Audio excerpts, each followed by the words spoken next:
నమస్తే నా పేరు కిరణ్ మై స్మార్ట్ సిటీ బులెటిన్కి స్వాగతం. ముందుగా హెడ్లైన్స్. 5 ఏళ్లుగా అధికార పాలనలో కొనసాగుతున్న గ్రేటర్ విశాఖ అప్పుల ఊబిలో స్మార్ట్ సిటీ, తక్షణం ఎన్నికలు నిర్వహించాలంటూ సిపిఐ సిపిఎం పార్టీల సత్యాగ్రహం. టీడీపీ బీజేపీ అభ్యర్థి విజయానికి ప్రతి ఒక్కరూ పాటుపడాలి. కార్యకర్తల సమావేశంలో గాజువాక ఎమ్మెల్యే పల్లా శ్రీనివాస్. ముదవాక డి పట్టా భూములను వెంటనే రైతులకు తిరిగి ఇవ్వాలి. భూ కబ్జాలకు పాల్పడిన వారిని అరెస్టు చేయాలని Vaikapa demand. Greater Visakha municipal corporation కు ఎన్నికలు జరిగి 5 ఏళ్లు పూర్తయింది. ఫిబ్రవరి 25తో ఒక పాలక వర్గం లేకుండా పోయింది. కాలక్రమేణా గ్రేటర్ విశాఖ పోల్ స్మార్ట్ సిటీ వచ్చింది. తాజాగా జూన్ 30వ తేదీ వరకు అధికారుల పాలన కొనసాగుతూ ప్రభుత్వం ఉత్తర్వులు ఇవ్వడం గమనార్హం. జీవీఎంసీకి పట్టిన ఎన్నికల గ్రహణంపై ఓ రిపోర్ట్. సుమారు 20 లక్షల జనాభా 72 వార్డులతో గ్రేటర్ విశాఖ మున్సిపల్ కార్పొరేషన్ గా విస్తరించింది. పెరుగుతున్న వలసల కారణంగా నగర జనాభా కూడా పెరుగుతూ వస్తోంది. అలాగే శివారు ప్రాంతాలు కూడా విస్తరించాయి. దీంతో అనకాపల్లి, భీమిలి మున్సిపాలిటీలను గ్రేటర్లో విలీనం చేశారు. ఇక్కడి నుంచే జీవీఎంసీకి కష్టాలు మొదలయ్యాయి. ఈ విలీనాన్ని వ్యతిరేకిస్తూ భీమిలి మాజీ చైర్పర్సన్ జి చిన్నకుమారి, తూర్పు ఎమ్మెల్యే వెలగపూడి రామకృష్ణబాబులు హైకోర్టులో కేసులు దాఖలు చేశారు. దీంతో ఎన్నికల ప్రక్రియకు ఆటంకం ఏర్పడుతూ వచ్చింది. జీవీఎంసీకి 2017 ఫిబ్రవరి 25తో ఎన్నికలు జరిగి 5 ఏళ్లు పూర్తవుతుంది. ఈ 5 ఏళ్ల పాటు అధికారుల పాలనతోనే కొనసాగింది. గ్రేటర్ విశాఖ కాస్త స్మార్ట్ సిటీ ముసుగేసుకుంది. ప్రస్తుతం జీవీఎంసీ 450 కోట్ల అప్పుల ఊబిలో కూరుకుపోయింది.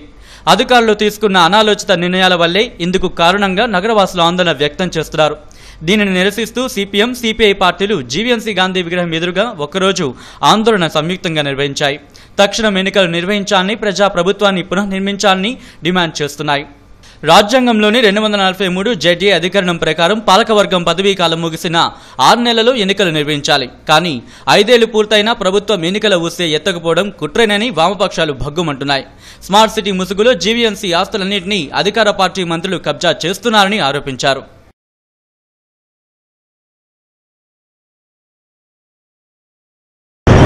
గ్రేటర్ విశాఖ మున్సిపల్ కౌన్సిల్ తన యొక్క పదవీ కాలం అయిపోయి నేటికి 5 సంవత్సరాలు అవుతుంది.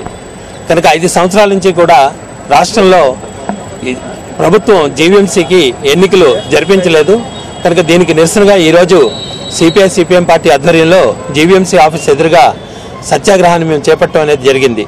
కనుక భారత రాజ్యాంగాన్ని 74వ సవరణ చేసి ఏదైనా సరే స్థానిక సంస్థకి తన యొక్క కాల పరిమితి అయిపోయిన తర్వాత 6 నెలల లోపల ఎన్నికలు జరిపించాలని చెప్పి రాజ్యాంగ అధికారులు చెప్తున్నప్పటికీ కూడా చంద్రబాబు నాయుడు గారికి కనీస గౌరవం భారత రాజ్యాంగం పట్ల లేదనేటువంటిది అర్థమవుతుంది. చేస్తూ ఉన్నది మేము సిపిఐ సిపిఎంగా తీవ్రంగా ఖండిస్తూ ఉన్నాము.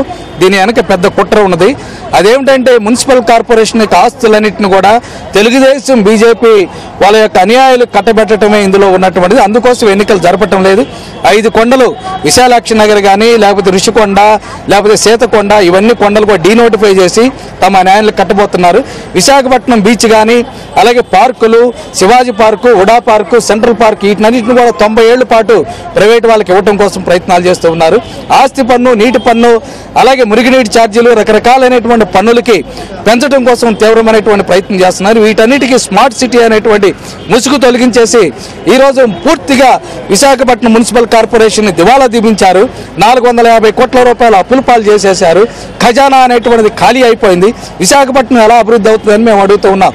గ్రేటర్ విశాఖ అప్పుల ఊబిలో కూరుకుపోయింది. అంతర్జాతీయ స్థాయి సమావేశాలకు వేదికగా మారిందని గొప్పలు చెప్పుకుంటున్న ప్రభుత్వం 450 కోట్ల నష్టాన్ని భర్తీ చేయడానికి ఎటువంటి చర్యలు చేపట్టడం లేదు. స్మార్ట్ సిటీ ముసుగులో గోడలకు రంగులు వేయడం తప్ప మరేమీ సాధించింది లేదంటూ నగర ప్రజలు పెదవి విరుస్తున్నారు.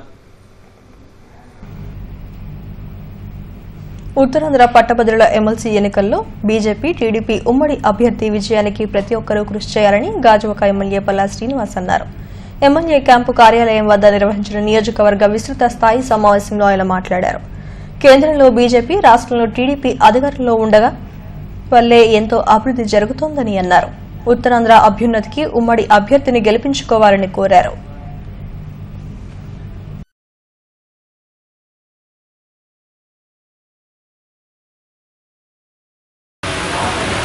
మనం శక్తి వంచన లేకుండా కృషి చేయాల్సిన అవసరం ఉంది. నేనైతే విశ్వసిస్తున్నాను, నేను వ్యక్తివంతం లేకుండా కృషి చేస్తున్నానని చెప్పేసి. కానీ నా కృషికి మీ అందరూ సహాయ సహకారాలు ఉంటే నాకు ఇంకా మెరుగైన సేవ చేయడం ఆస్కారం ఉంటుంది. దయచేసి మనం పెట్టినటువంటి మీటింగ్ ఇవన్నీ కూడా ఎప్పటికప్పుడు చంద్రబాబు నాయుడు గారు రాష్ట్ర ముఖ్యమంత్రి వాళ్ళు ఎంతో ఫాస్ట్గా పరిగెడుతున్నారు. ఆయన స్పీడ్ని ఎవరు అందుకోలేకపోతున్నాం, అర్థం చేసుకోలేకపోతున్నాం కూడా చాలా మంచిగా ఆయనకున్నటువంటి అపారమైన అనుభవంకి. అందులో మరి మేము కూడా పరిగెట్టడానికి ట్రై చేస్తున్నాం, మీరు కూడా పరిగెట్టడానికి ట్రై చేయాలి. దయచేసి ఏ మీటింగ్లో ఉన్నా సరే మరి చిన్న కవర్ వచ్చినా సరే అందరూ రావాల్సిందిగా మరి కోరుతున్నాం. తద్వారా ప్రజలకు మంచి సేవ చేయడం. ముదవాక ఎస్టేట్ భూములను తక్షణం తిరిగి అప్పగించాలని వైఎస్ఆర్సీపీ నగర అధికార ప్రతినిధి పీతల మూర్తి యాదవ్ డిమాండ్ చేశారు. పార్టీ కార్యాలయంలో ఆయన మీడియాతో మాట్లాడారు. ల్యాండ్ పుల్లింగ్ పేరుతో చంద్రబాబు లోకేష్లను అనుమానులుగా ఉన్న కొందరు వ్యక్తులు ఈ భూ కబ్జాలను పాల్పడుతున్నారని ఆరోపించారు. దీనిపై తక్షణం విచారణ జరిపించి ఈ భూదందాలకు పాల్పడిన కబ్జాదారులపై పోలీసులు ప్రభుత్వం చర్యలు తీసుకోవాలని డిమాండ్ చేశారు. ఆయన ఈ రైతుల్ని మోసం చేసి ప్రభుత్వం తరపున వచ్చినటువంటి ఒక దూతగా ఈ ప్రభుత్వంలో ఉన్నటువంటి ముఖ్యమంత్రి చంద్రబాబు నాయుడు వాళ్ళ తనయుడు లోకేష్తో దిగినటువంటి ఫోటోలను చూపించి ఇంత పెద్ద కుట్రకి పాల్పడ్డాడని చెప్పి సంగతి అందరికీ తెలుసు. మరి ఇంత పెద్ద ఎత్తున ఫిర్యాదులు చేస్తున్న రైతులు ఇవాళ నడింపుల్లి వెంకటరామరాజు అనే వ్యక్తి పైన, ఆ కుట్రదారుడి పైన ఈ ప్రభుత్వం ఎందుకు చర్యలు తీసుకోవట్లేదు? ఎందుకు అరెస్ట్ చేసి డీ పట్టాలు ఒరిజినల్స్ ఏవైతే ఆయన తీసుకున్నారో అవి రైతులకు ఎందుకు వెనక్కి ఇప్పించి రైతులకు ఎందుకు రక్షణ కల్పించట్లేదు? కూడా ల్యాండ్ పూలింగ్ పేరుతో రైతులను భయభ్రాంతులు చేసి సుమారు 7 కిలోమీటర్ల మేర రోడ్లు కూడా ఇవాళ అక్కడ అర్ధరాత్రి మీద వేసేసినటువంటి నడింపుల్లి వెంకటరామరాజు అసలు ఇంత దారుణంగా ఒక వాల్టా యాక్ట్ పెట్టచ్చు, ఇంత పెద్ద మొత్తంలో రైతులు 286 మంది ముదబాక రైతుల్ని మోసం చేసినటువంటి ఆయన అసలు ఈ ప్రభుత్వానికి అండగా ఉన్నాడనంటే ముఖ్యమంత్రి తనయుడు కూడా దీనికి ఒత్తాసు పలుకుతున్నారా అనేటువంటి అనుమానం ఇవాళ వైఎస్ఆర్ కాంగ్రెస్ పార్టీకి కలుగుతుంది. మేము ఒకటే డిమాండ్ చేస్తూ ఉన్నాం, ఈ జీవో నంబర్ 219 వెంటనే రద్దు చేయాలి. రైతులకి భూసేకరణ 2013 భూసేకరణ చట్టం కింద జీవీఎంసీలో ఎన్నికై అధికారమే ధ్యేయంగా ప్రతి ఒక్కరూ పనిచేయాలని ఉత్తరాంధ్ర బీసీ సంక్షేమ సంఘం అధ్యక్షుడు నరవ రాంబాబు పిలుపునిచ్చారు. మహాశివరాత్రి సందర్భంగా టీఎస్ఆర్ లలిత కళా పరిషత్ ఆధ్వర్యంలో అవార్డు అందుకున్న సినీ నటుడు సుమన్ను ఘనంగా సత్కరించారు. ఈ సందర్భంగా ఆయన మాట్లాడుతూ రాజ్యాధికారం రావాలంటే ఐక్యంగా ఉండాల్సిన అవసరం ఎంతైనా ఉందని అన్నారు. ఈ కార్యక్రమంలో నగర అధ్యక్షుడు నరసింహారావు, సుబ్బారావు తదితరులు పాల్గొన్నారు. బ్రహ్మాండంగా బీసీల గురించి ఎక్కువ పాటుపడి బీసీల ఆధిక్యతకి ఆర్థికంగా రాజకీయంగా అన్ని రకాలుగా బీసీలు రాబోయే రోజుల్లో రిజర్వేషన్స్ అన్ని పెట్టుకుని రాబోయే కార్పొరేషన్ ఎన్నికల్లో కూడా మంచి పట్టు సాధించాలని ఆ సుమన్ గారు చెప్పడం, మరి అందరూ పెద్దలు కలిసి ఈ ఎలక్షన్ ఖచ్చితంగా ఈ బీసీ కార్పొరేషన్ ఎలక్షన్లో గట్టిగా పట్టు సాధించే దిశగా ప్రయాణం చేయాలని చెప్పేసి ఈ మహాశివరాత్రి సందర్భంగా సుమన్ గారికి సన్మానం చేయడం జరిగింది. అలాగే సుమన్ గారు కూడా ఈ విశాఖపట్నం అని చాలా ప్రాముఖ్యత ఉంది.